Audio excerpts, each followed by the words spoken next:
944. He is State Representative Jim Struzzi in the studio with us once more, and our visit this morning presented by Marcus and Mack, voted the best law firm and best personal injury lawyer 4 years in a row in the Best of Indiana County contest. You can visit them online at marcusandmack.com. And good morning to you. Good morning, Todd. Thanks for having me. Good to have you with us here today. I wanted to talk about wrapping up last year and then moving on, looking forward to 2026. I think the two major stories that dominated the Harrisburg scene last year were the budget, of course, and the Reggie decision. Absolutely. And so let's start with those two things. Budget first. It took a long time. It did. And we're thinking, months and months. We're thinking already about the new budget cycle. Is there a way that we can think of to change that drudgery that turns into our summer? Well, I think it starts with the governor, really, Todd. When the governor gave his budget address last year, early February 2025, he basically set a gap, put a gap in place between what we expected our revenues to be and what he wanted his spend number to be. And that gap was, in the billions. And so when you set the stage from the beginning, knowing that we don't have the revenues to cover the governor's spending request, that creates automatically a big chasm between sides, really, between House Democrats, House Republicans, Senate Republicans, and the governor's office, because now we know, the governor wants this, we don't have this. So how do we get to where we need to be? And that really was what caused the months and months of delay in getting the budget passed. And I'm hoping that the governor and his administration have learned some lessons through this process, this being his fourth budget, I believe, that we're going into, that he will have more realistic expectations, looking at our expected revenues and putting forth a spending proposal here in early February that is more in line with what we expect our revenues to be than what he basically throws numbers out there, thinking that, just throwing money at things is going to solve the problems. He gives a speech that people he thinks want to hear. And again, that creates that dynamic that is really impossible to meet those expectations. And I think that really isn't fair to the people of Pennsylvania, because he's putting out there, we're going to give these increases and throw money at this and that when we don't have that money. So I think it's unfair to the people of Pennsylvania, and it also creates that budget dynamic that we just went through, where it's very difficult to pass a balanced budget when the governor is way over here and the reality of our revenues is over here. Yeah, and we're going to get a preview of what this year might look like budget-wise with his address coming up very shortly. February 3rd. Yes, we're ready. Not so far from now. The other thing I wanted to talk about in relation to what happened in the past year was the Reggie decision by the courts, which we hope puts that whole thing away, although Governor Shapiro has his own ideas for something very similar to Reggie. But for you, all through, ever since Tom Wolf, as the governor introduced it, you and the Senator Joe Pittman have talked about how, we want this to end, and this is the way that, from a legislative standpoint, you wanted it to end. And in the end, I think largely that was the way that the courts decided. But to you, was it a satisfying thing to finally get what you really wanted out of this, which was the legislature having its role affirmed in decisions such as this? Well, absolutely. The courts throughout the process sided with us, saying that anytime a governor wants to create a tax, it's unconstitutional. And that's what Governor Wolf did in 2019, really my first year in office. He unilaterally entered into the Regional Greenhouse Gas Initiative, which is a multi-state compact that taxes carbon emissions. We knew that was unconstitutional. We knew that only the General Assembly can create a tax. And so that created this battle that went on for years and years and years. And unfortunately, the victims of that are building trades, are families that rely on the energy industry for their wages and their salaries. And all that industry, all those jobs went to other states, because you think about the energy industry, where we are right now. I mean, clearly it's a global market. You're seeing that right now in the national picture. And when you have a state like Pennsylvania, who is abundant natural resources, saying, well, we're just going to tax you if you come in here and create energy, which made no sense at all. And so we saw that impact happen over all these years. So was it satisfying to get rid of Reggie? Absolutely. I said to my colleagues in Harrisburg, we've slain the dragon that's been hovering over our village for many, many years now, and now we can finally breathe easier. But what's next? Now we have to continue to push forward, I think, to continue to work with the DEP to streamline some regulations to make sure that we aren't still holding up those investments in Pennsylvania that are coming. I know, not anecdotally, that the week after we got rid of Reggie, we had energy companies coming into Pennsylvania saying, okay, we're back now. Yeah. And so we're going to see those jobs come back. We're going to see the boost to our economy. We're going to see our demographics change for the positive, because people will come back to Pennsylvania, businesses will come here, and they will grow. Now, the weapon which struck down Reggie ended up being the tax issue and whether or not the state can impose a tax in such a way. Other governors might in the future enter Pennsylvania into some sort of compact, and maybe taxes won't be the issue that will be able to bring that down.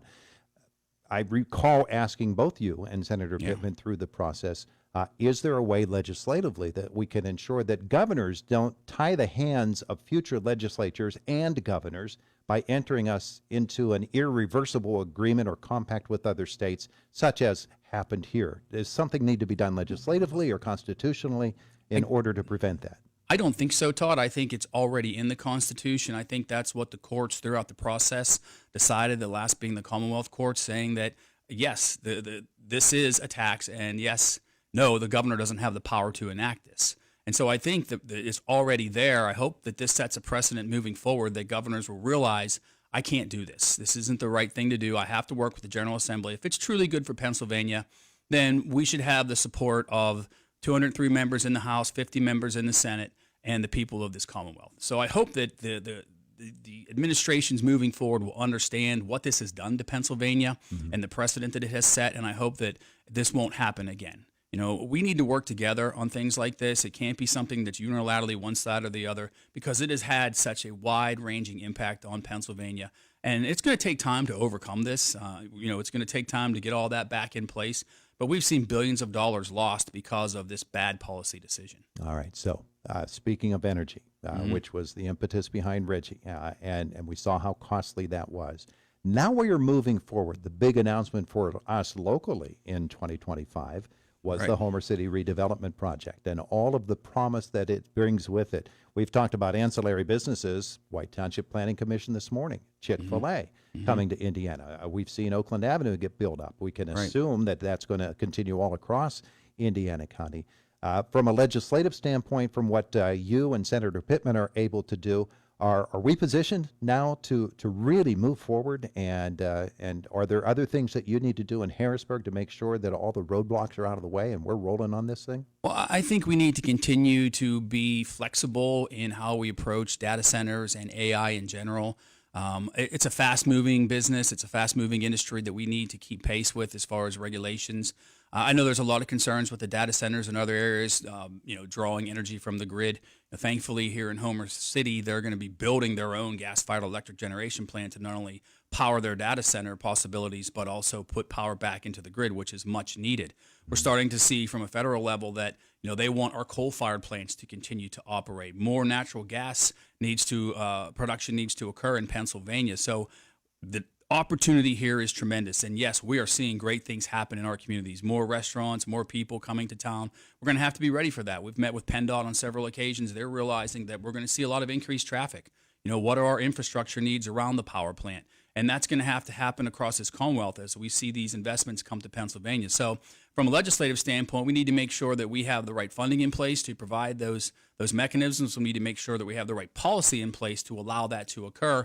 And then we want to make sure that we're, appeasing some of those concerns that are out there. And I think a lot of them are really unjustified because people see things on social media or this or that, when the reality of it is, I think we're prepared, and we will be prepared to handle the influx of those businesses and the energy production that they require. You got to be pretty nimble in that job, don't you? You absolutely do. And I think, from my perspective as the appropriations chairman, now having perhaps a more widespread view of this Commonwealth, I know that there are diverse communities out there, a lot of different needs based on regional approaches. And I think, having a look at what we need to do from a Commonwealth perspective, I think is beneficial. Look into 2026 now. What are some of the things you'd like to see the legislature tackle beyond the budget, Yes. and things that you'd like to see really get this state moving forward. It seems like there is an opportunity right here that might not come along again anytime soon. Well, absolutely. And I think we need to be prepared for that. We need to make sure, again,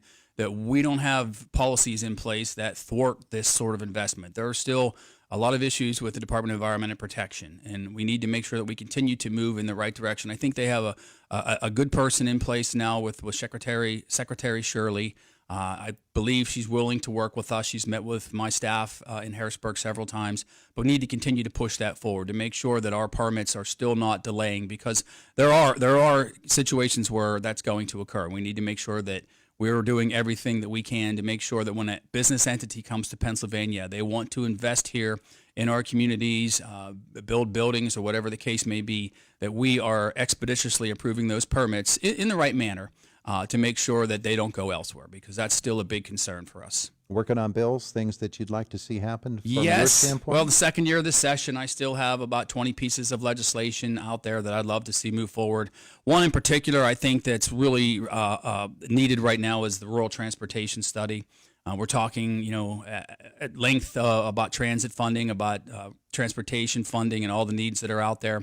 I have a resolution that actually passed out of the House Transportation Committee that's been waiting for a vote on the floor for months that would study all of our transportation needs, particularly in the rural areas, and how we can meet those needs. Because I think that's still a big challenge that we have, is how do we get people in rural areas where Indigo is great, but we still have a lot of needs out there where people have to get to work or medical appointments or even to the grocery store, and they can't do it because there isn't available public transportation. Well, Jetsomobiles are coming. Did you see that? Yeah. There are flying cars now. Well, whatever it takes. Huh?